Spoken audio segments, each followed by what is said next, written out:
It is Parallel Frequencies with Just Blane and Coco. We're back. Brand new episodes. Yeah. The freaks were clamoring for new episodes out there. But you know what, Where though? are you? Where are you? We missed you too. Like Coco, though, when we do take a short break like that, we don't just leave them hanging. We're not just leaving the freaks hanging out there. Like, we did put some great episodes up that in case you missed them, you can now watch them again. You can go back and see the originals. James Ward Burkett, that interview we did about coherence, that was last week. We did the Cheers recap again. So it's always some good stuff coming out. Yeah. Well, we got a brand new episode for Movie Monday. That's what we're doing right here today. It is Monday. It is one of the most called into work sick days of the year. And that's because the Super Bowl, the big game last night. Yeah. Sporty ball. Yeah. Sporty ball. Yeah. We saw the Seahawks defeat the New England Patriots. The Seahawks defense beat the New England Patriots. And I know you don't know about sporty ball, but it was. From what I could tell, it was a slaughter. I don't know. I'm just watching the numbers and I'm like, what's going on? Are the Patriots even playing? It was a slaughter.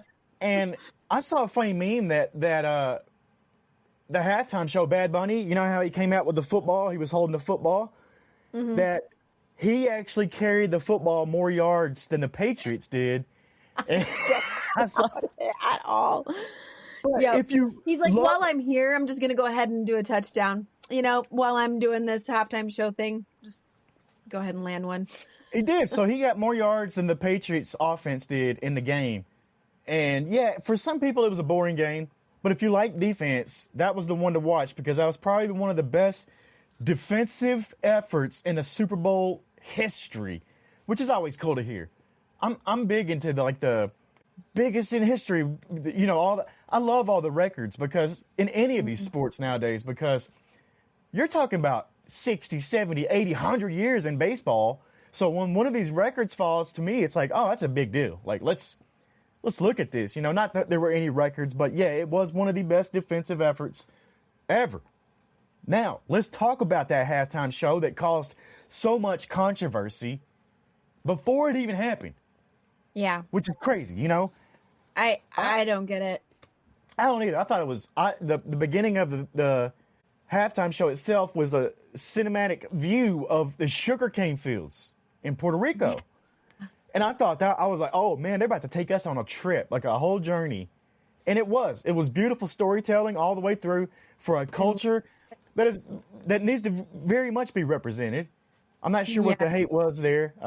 You know, I do know. Yeah. I'm not naive. Well, Puerto Ricans, you know, being citizens of the United States since 1917.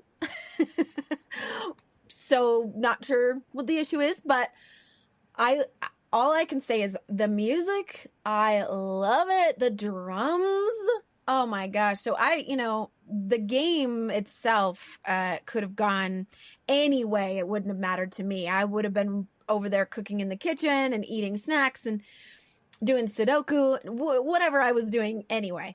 But when the halftime show goes, I'm like, kids, this is why we watch. This is what it's about. And we're up dancing, listening to those drums. Yeah. I have friends that are Puerto Rican. They said that the power lines was really epic for them. So they were like, if you know, you know. But yeah, I thought it was fantastic. Love that music. Well represented. If you looked real close, you saw certain celebrities in there, not just Ricky Martin and Lady Gaga, who were beautiful. Oh my God, that was awesome. But Cardi B was in the background. Yeah, oh yeah. Don't we all? Like, we were kind of talking about that. Everybody should. Me and Lindsay were talking about that as he popped up. We're like, yeah, he's a heartthrob to all. Good-looking man. Oh, and a sweetheart, from what I can tell. Yeah. And he can sing his ass off. I mean, that was beautiful what he was singing. He was singing a Bad Bunny song. But yeah, you saw Cardi B was even in the background. There was a couple of Major League Baseball players in there. It was incredible. I thought it was incredible. And the music. I said this, and that clip went out again yesterday from Parallel Frequencies back months ago when I said he was my Artist of the Year 2025 before they even announced him. I was already on to this music, and I love it. You weren't alone, apparently. Yeah, absolutely. I was not. And somebody in the comments actually said that somewhere along the lines of you like Latin music, you just don't know it yet. And that's really it. It's like you're not going to hear stuff like that and not move to it. Yeah. I loved it. Oh, for sure. I thought it was great. There was other stuff. There's you know what, and this is not a new thing either. The alternative halftime show to the Super Bowl. That's not a new idea. The best Super Bowl halftime or alternative Super Bowl halftime moment of all time belongs to the WWE when they had an empty arena match and Mankind, Mick Foley, and The Rock, Dwayne The Rock Johnson, beat the hell out of each other in an empty arena match. And they waited till the Super Bowl halftime to start this match. And I guarantee you that was probably the most watched alternative or halftime show of all time. One of my favorite moments of all time. But yeah, bunch of controversy about that. We won't talk about that other show, but that's not a new idea. I just want to throw that out there because people were acting like, oh, this is, sure, it was a lot going on and a lot of thought and opinions behind it all. Not a new idea. WWE did it a long time ago. But yeah, it was great. It was amazing. That's all you can say. Loved it. We're not a sporty ball family. We don't usually watch those types of things. The best we ever get at getting together on a Sunday and watching something that is sports related is the Indy 500 we watch every year. That's about it. So we just like to eat snacks. So that's what we did. I love that. I love that. So what are you watching lately? What you been watching on your break there? So after the, Super Bowl's over and all the Olympics are going on too. Let's not forget about that. We're in a run. If you like sports, if you like competition, we're in a beautiful run of sports going on right now. Olympics, Super Bowl, all this stuff going on. The racing's coming back. F1's coming back. All this stuff's coming up. But you know what I caught on the break was this hyped up movie on Netflix with Ben Affleck, Matt Damon, The Rip. I watched this movie. I'm not usually that big on these, cop movies, dirty cop. I'm not big on those. Not usually, because they're all the same to me. Me neither. But this one, the two of them guys crushed it. Some of their best performances. And also, they turned this dirty cop movie more into like a whodunit. It's almost like a Knives Out mystery. And I enjoyed it. It was 2 hours long. A thrill. It was a ride the whole time. I think we should break it down on a movie Monday here. Yeah, we're definitely going to add it to our list. I got to watch it too after you mentioned it to me, and I was like, all right, let's give this a go.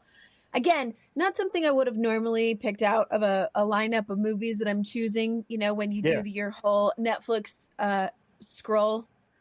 That's what date nights look like nowadays. People don't actually watch movies.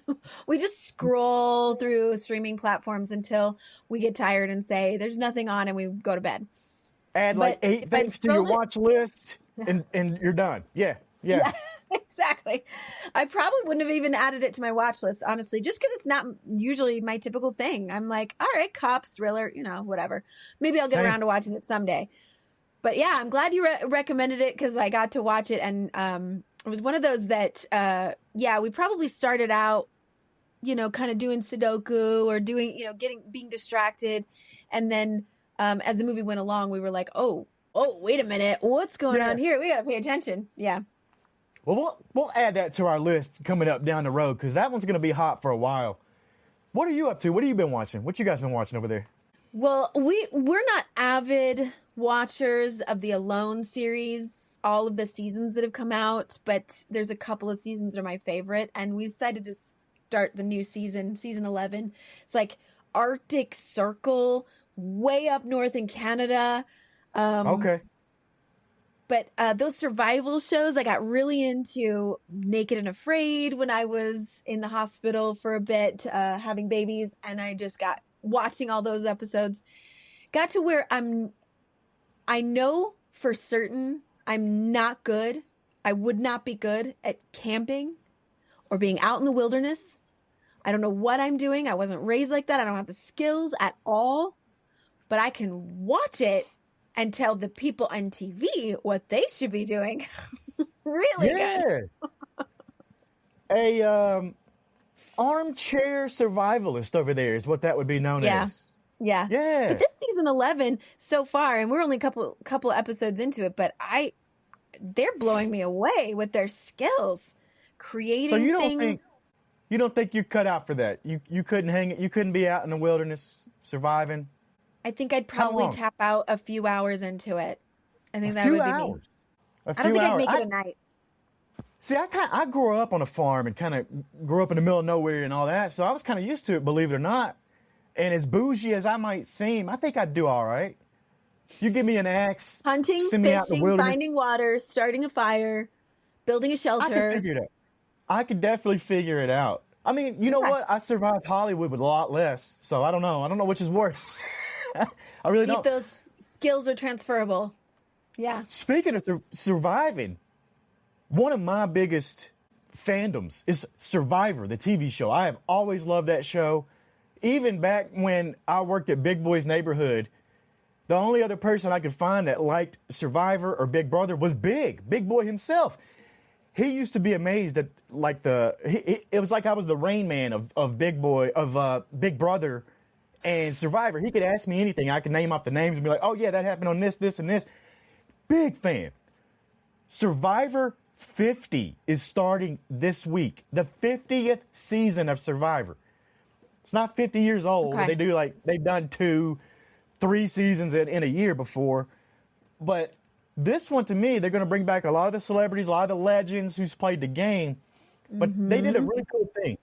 They did a really cool thing so far that they have never done. And I don't know if you're familiar with Survivor, Coco. You ever watched that? Only bits and pieces. So each season, hidden immunity idols are hidden along the islands, and you can find them when there's not like an actual game going on. So you could be out in the middle of the night, using the bathroom or whatever, and you could go searching for these things. This season, Survivor 50, they hid 50 immunity idols in the 50 states of America for the fans to go find. And if you find it, you get to go to the finale of Survivor. And Utah had one. We're right here in Utah. And they hid this thing and gave a clue. And it was an Antelope Island, which is a great location. Ooh, yeah. Now, the clue got out, and I saw pictures and stuff from Antelope Island, and there was a 3.5, 4.5, 5-hour wait of cars lined up to try to get in.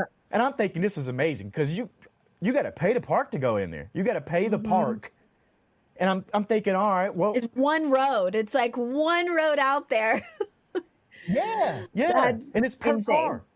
So I hope that Survivor not only did a great thing for the fans, but I hope that these national parks and stuff that they hid the immunity idols in got a cut or got some kind of kickback and maybe made up for some of those lost funds they might have gotten taken away in the last year or so. So that was kind of awesome that I saw going on over the weekend. But I'm hyped up for Survivor 50. I think you should watch it. I think you'll get a kick out of it. I think I might like it. I mean, those elimination type reality shows, we haven't watched a whole lot of because my husband's not into that and he's not really into the drama of things. I get into it where I'm like, I think this person might be and this, and then she's talking about so-and-so behind her back. And I'm really into all of the human dynamics that happen in those type of shows. The closest we've ever got is Top Shot. We got really into watching Top Shot years ago. Bass Pro Shop and Cabela's were like sponsors of the show, watching people who are really, really good at bow hunting and shooting range, different types of shooting. I don't know. For some reason, that was our thing for a minute. For some reason, I got into these Big Brother, these trash reality shows is what you would really call now, but I didn't never see it that way. I saw it as highly entertaining, and it wasn't me just watching these shows. I was studying them. Me and Big Boy, like I said, he would ask me. Big Boy flat out asked me, he's like, do you think you could win Survivor or Big Brother? And I was like, I sat there and thought about it. I was like, yep, absolutely. And he looked at me, he was like, I believe it. He said, I really do think you could win. And Let's see it. And I really Let's did. get you on that show. I will do. You know what? I'm gonna say it right here. I'm gonna make a whatever. I'll throw it to the universe. I'm gonna go on Big Brother or Survivor, and the first step to that will be putting in an application, video application. I'm going to do that. I'm gonna look and see when they're accepting them. I would love to go on one of them shows. I think I do well. I think I'm a good listener and an observer of the room, and I think I can read a room pretty well. And like I said, I've studied enough of these seasons that, I know what type of player I could probably be going in. I could see it. I think it'd be fun for terrible me. unless it was a show where there was no competition whatsoever, and the way that you win is by people pleasing and being Big friendly Brother. to everybody. Sign me Big up. Brother. I would be perfect for that. I think Big Brother would be for you then, because there's a little bit of competition stuff in there, but it's not all physical. There's some mental stuff in there, and I think you'd be all right on Big Brother. I'm not but they just lock naturally you in the that house. one. I'm not going to be in They one of lock those you in that house. one-on-ones and I'm confessionals. I'm not going to be there being like, I'm not here to make friends. I want to win. That's not. Yeah. Well, today is Movie Monday, and let's talk about the life of Chuck. And if you're expecting jump scares, monsters, or red balloons, I'm going to have to pull the rug out right now because this is not one of those. It is listed as a horror movie, sci-fi movie, drama, but it really does just sneak up on you sideways. It's not a horror movie or a story, but to me it's sometimes and somehow scarier than most horror movies because it's about time, memory, and that quiet panic we pretend not to feel, really. And it is one of those stories that ask dangerous questions right out of the gate. What if your whole life could be summed up and you didn't get to choose the order? That's one of my favorite things about this movie. Coco, did the structure hit you as unsettling or comforting? Because I couldn't really decide at first, starting with Act 3. Yeah, I don't know if I comprehended it the first time I watched it. And then when I was doing a little bit more research and how is this movie made and what was the premise? And then I saw that it was a reverse order. I thought, okay. Because in my mind, it makes sense. Some movies are that way without being overtly decisive about it. Just, we decided to start with the end. And then there are flashbacks or there's, parts of it. So that didn't shock me or come at me as odd. But it definitely makes the first act confusing a bit until you're like, wait, something's going on. Confusing in the way it's meant to be. I'll just put that out there. It's not confusing in a way that's like they messed up, but confusing in a way that kind of goes, wait, there's so much more going on here than we're being told. What's going to come of this? What are we going to find out about this? Because there's so much. So it's perfectly positioned in such a way to give you those moments later on where you're like, oh, that's from that. Oh, I saw that earlier. Okay. Oh, now that's explaining a lot, right? As you go along. But yeah, horror, it's Mike Flanagan. Yeah. One of my favorite horror makers. What do you call them? Horror creators. Writers, directors, all that stuff. Yeah, he's all of that. But to me, the structure of the movie felt like a dare. It's like you start at the end, the world's literally falling apart, and then billboards out of nowhere are thinking a man named Chuck that nobody knows who the hell is. Like, everybody's asking. You're like, I guess we're like is? celebrating his retirement or something, but why would we be worried about that? The world is falling apart. Literally. And that disorientation, that's intentional. That's the point. When we start seeing those billboards show up, though, what was your first read on that? Did you think it was gratitude, irony, something darker? What was going on? Well, there was a lot of things that came with the billboard because the billboard's already like, okay, that's significant. I know that's who the movie is about. We know that already. But, what's going on here? And then what I noticed is that there were these little things like the old movie with the dancing on TV when the guy turns on the TV and he's watching the news at first, but then he turns to this dancing. And there's something about that that's so intentional. You're like, he's not just watching dancing for no reason. That's not something somebody would normally, during an apocalypse, normally turn on the TV and watch an old dancing scene from a movie. So it's just little moments like that that started to collect, right? Yeah, they showed us why. You know, later on in the movie, they showed us why, and it was earlier on in his life. This movie's got a lot of similarities to me to Slumdog Millionaire. The way that the contestant played Slumdog Millionaire was they asked a question, and then it showed in his life how he found that answer and how he got it. And I love the structure of something like that. Some people hate this type of structure that's out of order and Tarantino-esque.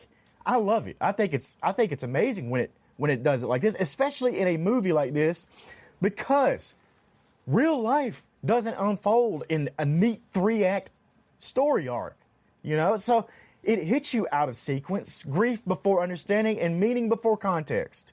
And that's what The Life of Chuck really did. I'm curious though, because you're really good about understanding moments. Do you think that we ever actually understand moments while we're in them or only after, Coco? Well, I think that there are people who are good at that and that people who are not. So, you know, we've learned about neuroscience and we've learned about how the brain is like a muscle or groups of muscles where what you pay attention to, what you strengthen in your brain and in your awareness, that becomes stronger and that becomes the way that you think. Versus, I mean, this is why people are working so hard at being more positive thinkers, more optimistic people. It takes work to be more like that, because if you're not prone to actually thinking that way, those muscles are weak. You're going to be, you know, not taking those neural pathways to think things through as much as you would to be like, oh, I'm sure this is fine. We're okay. We're going to think about it through this lens. I think there are people, I think that I have always been really good at this. And I realize now as an adult looking at it that there are people around me that don't think like this, that they haven't thought this way their whole life. And they're just now maybe in their 40s or, you know, in the age where you start to kind of come to thinking about death, middle age, if you will. You're like, my brain is shifting into a different kind of pattern where you start thinking, well, I need to really, really embrace these moments.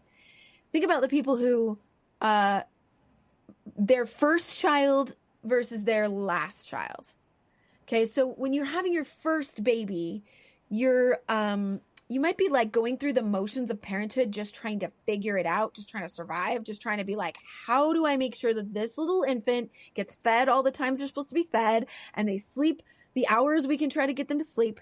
And you're just kind of going through it. But by the time you have your last baby, and if you know it's your last baby, and I would dare say mothers maybe are better than fathers maybe, but to be able to look at that little baby and say, oh my gosh, this is my last one. This is my last time I'm ever going to hold my baby at this age. And so you just soak it in. You just soak it up. Like, this is them at 3 months old. They're never going to be 3 months old again. You maybe hold them longer. You might just stare into their little faces longer. And that's the way I kind of see this movie is it's like every moment of your life, if you know there's an end, or in this case, Chuck kind of knows there's an end to his life. I mean, there might be more notice and more intention behind everything that he does. Or maybe he still has, I just went through the motions of being an accountant when really what I wanted to be was a dancer. So, you know, it's kind of plays on those regret or being present, plays on those ideas as you approach the idea of death. Yeah, and what I love here is what you're talking about here. So I know that you felt this too, is this story is slowly whispering. It's not just all out your face. It's showing you that every ordinary life contains an entire universe. I've always kind of preached this is everybody's got a story and they all matter. And that's what this really is showing you, because this is not really about, you know, it's not no chosen one, no prophecy, no you're special because fate said so. It's just a guy living, going through emotions, He's got love, loss, fear, joy, and a whole lot of moments that nobody applauded, all the way to the dance scene with the drummer where he's the center of everything, you know? And Yeah. I just think that it's almost like an anti-hero storytelling in the best way. Oh, yeah. Yeah. They don't really build this guy up as you know, as some Superman type. No, he's just a He's regular kind of just dude, an but accountant. Yeah, he's just kind of a regular guy. Not much, other than he's had a lot of tragedy. We've got a guy who yeah, lost his parents and then lost his grandmother when he was still young and raised by his grandparents. And you get this kind of like story of how all these incidences and pieces of his life made him into who he was. Why is he an accountant? yeah, Why did he decide that instead of maybe pursuing dance as an option? Or, what was it that led up to what made him who he was? And I love the part in Act 2 with the drumming and dancing. That was probably one of my favorite scenes ever. Is just, I love drumming. I love the heartbeat of the earth and the movement of the body and how he just couldn't help himself. The moment where he stops and he's like, I gotta move with this drumming, and gotta move. becomes really magical. But I love how, and Nick Offerman's voice narrating, he says that Chuck likes to think he speaks other languages.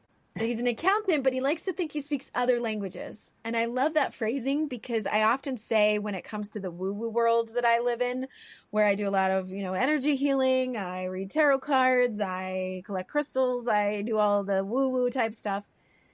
For anybody that comes into my realm and they're like, oh, I don't really get all that.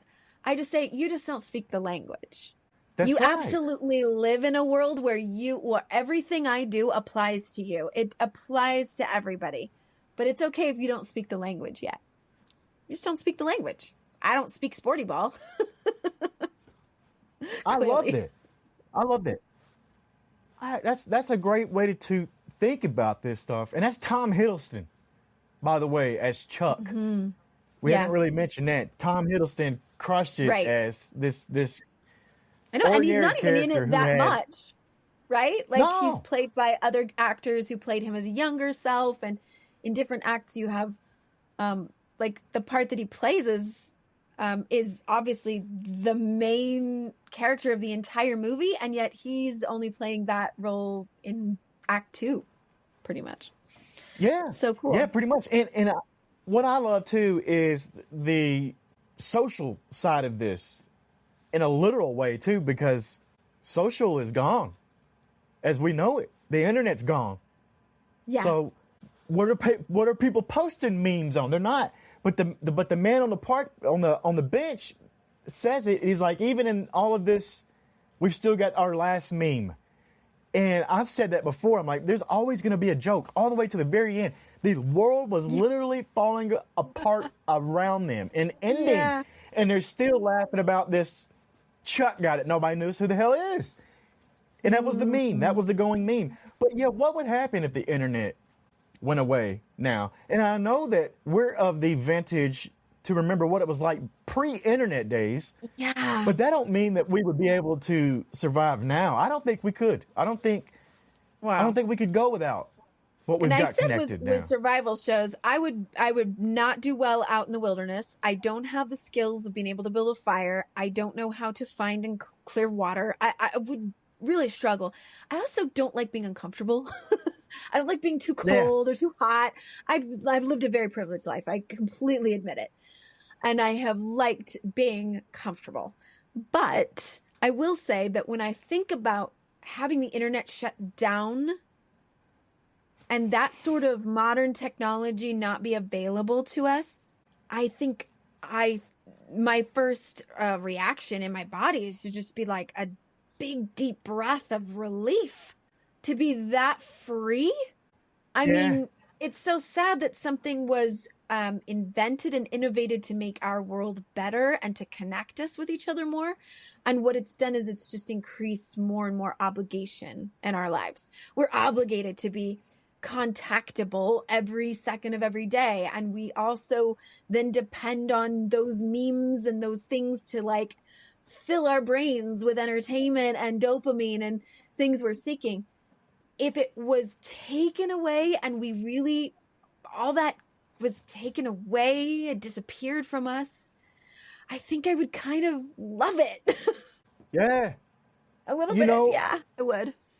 isn't this a super radical idea, the Life of Chuck, the movie itself, to put this idea into perspective? Because in a culture that we live in that's obsessed with virality and legacy, and then yet you've got this story of the Life of Chuck that's saying your dance in the kitchen matters. You don't have to have a phone on it. Your quiet kindness matters. Your inner life matters, even if the world never notices. It's the little things that matter, and not having to put it on full display, because in the end, everybody still knew who he was. Yeah. He didn't have to go out of the way to do that. It wasn't like, what did Chuck accomplish? It was, what did Chuck feel?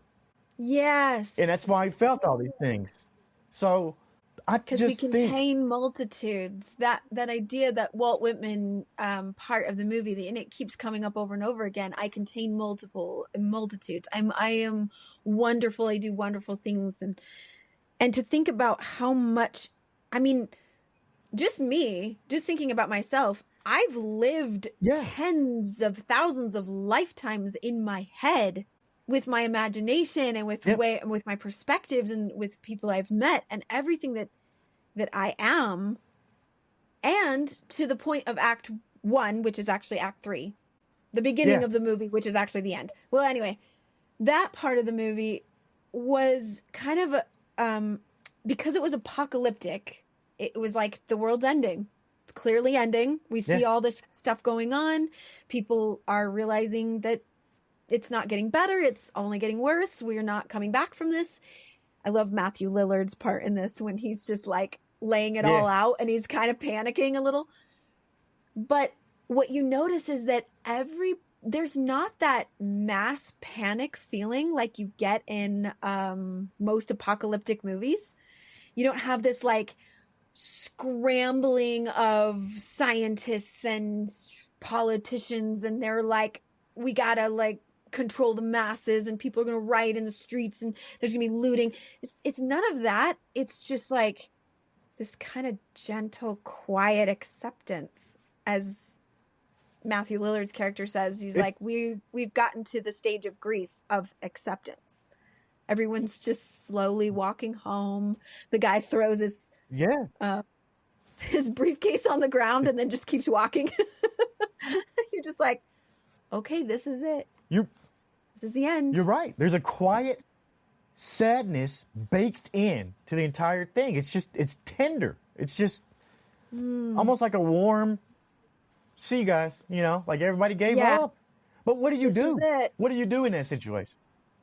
Everybody went to go find their loved ones. I mean, it seemed like everybody was partnering up or just going to find that person. A lot of exes were finding each other and just trying to be like, I want to be with the person that I love most in this ending. And then just as he says, and it's again comes up later, it's the waiting. That's the hard part. It's the waiting. We know it's ending.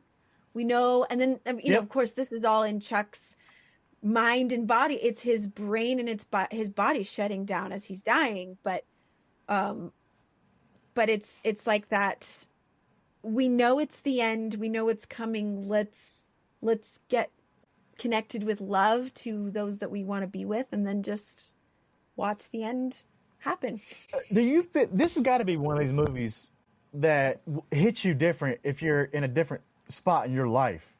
Like if you're young, it feels like a warning. If you've lived a little, it feels like a mirror. If you've just lost somebody, it feels like a hand on your shoulder.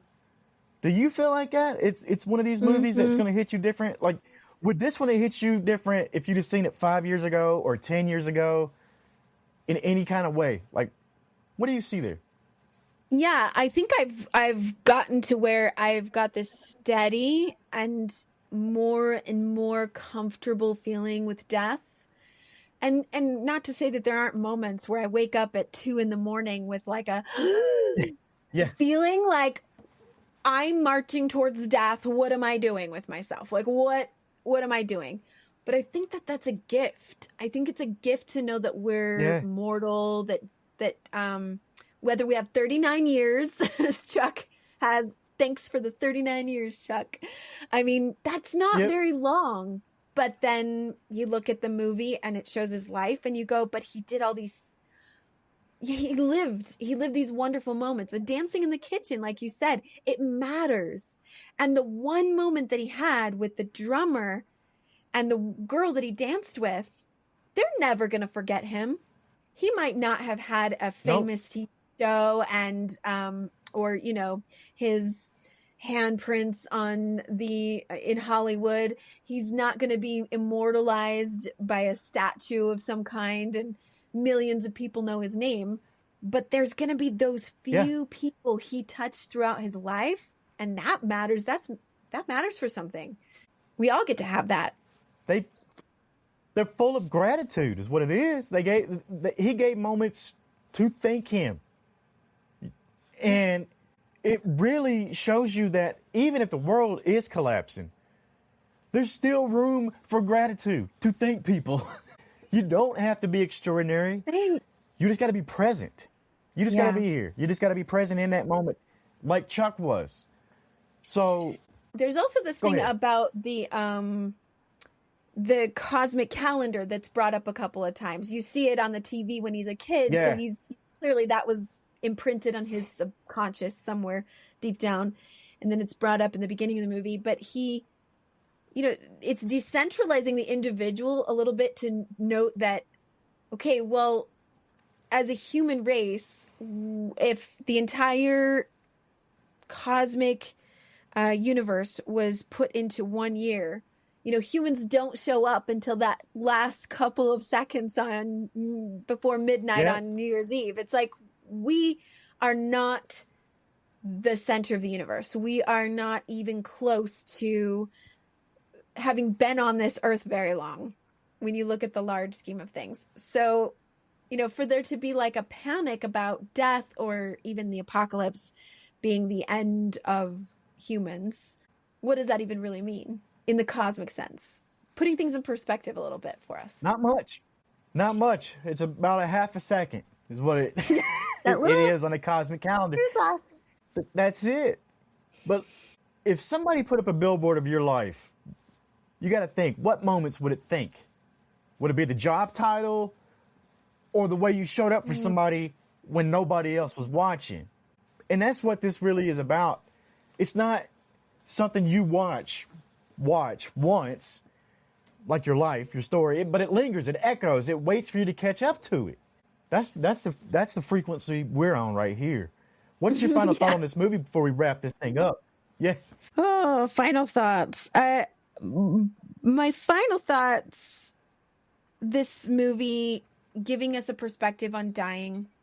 Again, I had to include it because we finished up with last month, Come See Me in the Good Light. We had a lot of really great movies and shows. We talked about life and dying. And I felt like, well, we got to sneak this one more movie in about that topic, because it really kind of highlights for us, and this is what really good movies and shows do. You walk away going, I'm going to do my life differently after seeing that movie. I'm going to notice moments more. If I know I'm dying any day, at any moment, nobody knows how long we have. And even Mark Hamill, the grandfather, he had this special ability to be able to see how long people had. Well, what good did that do him, really? He lived in such grief and fear. He was an alcoholic. He was not coping well with that knowledge, clearly. But to be able to say, Chuck makes this decision, like, I'm going to move my life as if I hadn't seen that and then live every day. And so it's about life. It's about the waiting. It's about deserving to be wonderful. Like he says in the end, deserve to be wonderful. And I feel like that just one line could really wrap it all up and say, I deserve to be wonderful. Absolutely. And if the life of Chuck teaches us anything, it's that every single one of us is carrying a story worth slowing down for. Slow down. Take the moment in. And you know what? If the universe ever collapses and thanks you, I hope it's for living honestly, not perfectly, because that's the only thing that we can do. Until next time, though, catch us right here, Parallel Frequencies. We'll see you on the other side. I went deeper than I thought I was going to go on that. That movie was good. Yeah. Gave me lots to think about. So, did we mention Stephen King? Did I say that? It was based on a short story.